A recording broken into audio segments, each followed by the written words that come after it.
Hello, everyone. Today I'm going to cover your syllabus for white-collar crime for the summer session.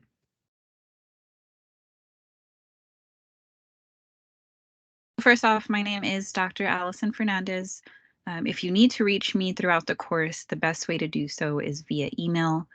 I do prefer a direct email message through Outlook or through your mail option of choice to afernandez@centralstate.edu.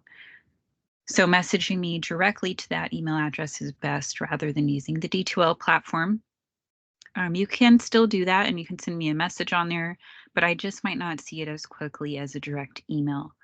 You can also text me or call me at the cell phone number that's listed on your screen. If you need office hours during the semester, I typically hold those Monday, Wednesday, Friday from 10 to 12 Eastern Standard Time. But if you need a time outside of that time, we can also set up an appointment. So we can meet by Teams, or I can give you a phone call, or we can handle your questions via email. So this is a white-collar crime class. It is very different from the other types of crimes that you cover in your criminal justice courses. So usually white-collar crimes include non-physical means. Often we're talking about loss of money, a willful intent to deprive a victim or victims or a government agency of information or money. So we'll talk about different forms of crime in this class, including fraud, bribery, computer crimes, medical and educational crimes, embezzlement, tax evasion, and more.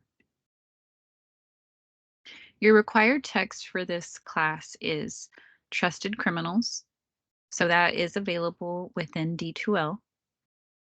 And you will need to use that book. It is an ebook. You don't have to buy a physical copy if you don't want to.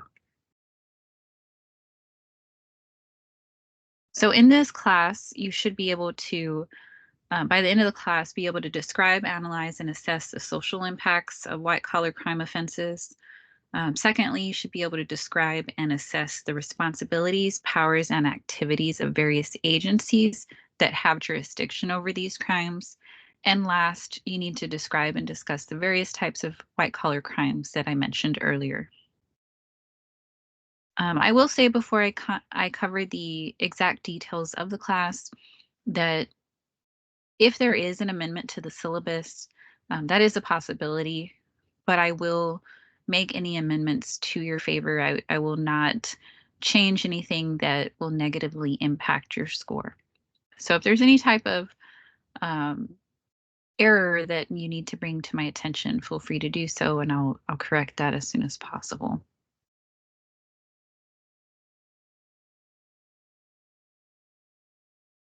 So the course requirements and gradings for this class include 5 different graded items or areas, and then you'll also have an extra credit section as well. So first you have a syllabus quiz. This is due the first week of class and it's worth 25 points.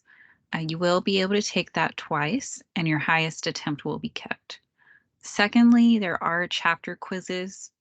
So generally the quizzes will be over that chapter in the listed week, and it may include content from any lectures.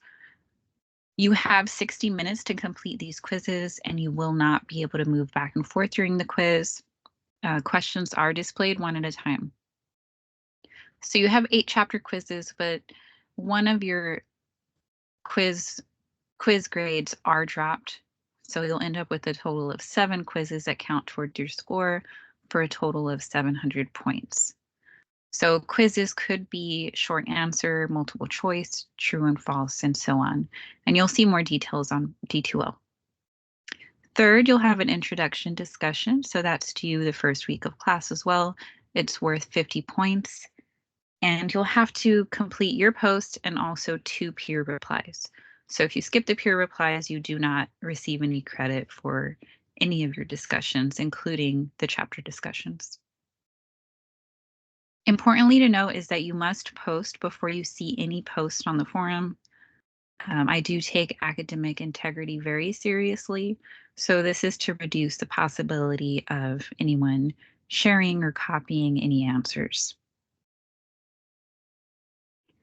Fourth, you do have chapter discussions. Those are usually directly related to the chapter or material that I cover during the lectures in that given week. So for the chapter discussions, you also have the 2 peer replies, as I mentioned for item number 3. If you skip any of the peer replies, you do get a 0 for the entire discussion. There's no partial credit. It is very important for the discussions that you follow the rubrics that are attached to D2O. Just like for the intro discussion, you will not be able to see any other posts before you make your own original post.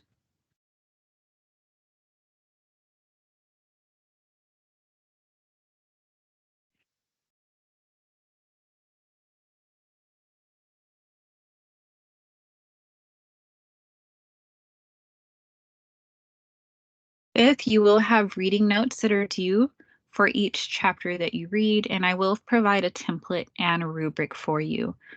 So I will submit your work to the student paper repository that will compare each paper and let me know if there's verbiage that's copied. So make sure you work independently and explain each item in your own words. I am not looking for you to copy and paste from your book. You should rewrite the material in a way that makes sense to you. And if you're aware of any students sharing notes or answers, please email me about your concern and I will forward it up to the judicial board for investigation. The last item that we need to talk about as far as grades is extra credit. So there are extra credit opportunities in this course. You'll see them throughout the semester.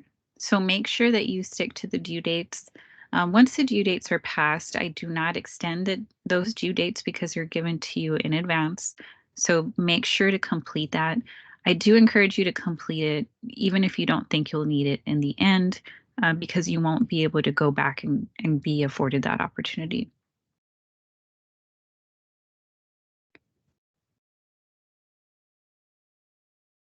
I do also have a sort of built-in extra credit as far as final letter grades. So if you are within 1 point to the next letter grade, I do round up your score. So there's no need to email me at the end of the semester.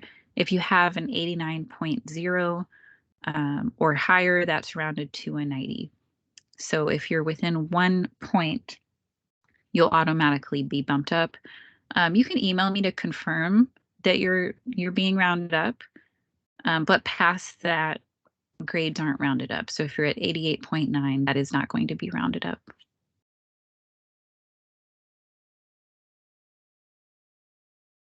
Another very important part of my course policies is the tardiness and late policy. So for all of my classes, work is due on Friday. I do allow a 2-day late grace period. So if you need to, you can certainly turn in work through Sunday at 11:59 p.m. Eastern Standard Time.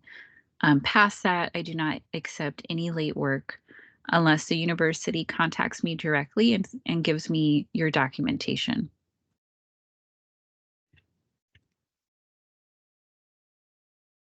Okay, so the next important thing to look at and to understand is the course schedule. I have color coded the due dates for you, so hopefully it's as easy as possible for you to follow. All of your discussion boards that are due are in blue, all of the quizzes are in red, and your reading notes are in green. You may have noticed you don't have a final exam, so those are all of the graded items that you're responsible for. I did not color code the extra credit, but you'll see that it is part of the course schedule. So in week 1, we're covering module 1. You just have your intro board that's due and your syllabus quiz. Week 2, you're covering 3 modules. So make sure you complete all of that work. In week 3, we're covering 3 modules again. So you'll have module 5, 6, and 7. In week 4, we're covering module 8 and 9. In week 5, we have modules 10 and 11.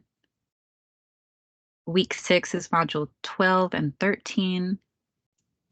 And week 7 is important because you have module 14, and then you have module 15, which is where your extra credit options will be. So at this point, if you need to complete the extra credit, you'll have time to do that. And again, I do encourage you to complete all of it, whether you think you'll need that or not. The last week is week 8. So week 8, we have 2 final modules, which are modules 16 and 17. All of your grades are posted in D2L, but I've also included a grade calculator for you. I do suggest you keeping a running total of your points. That way you're always up to date as to where you stand. So if you record your points as you go, all you have to do is take your number of total points you've earned and divide that by 1575.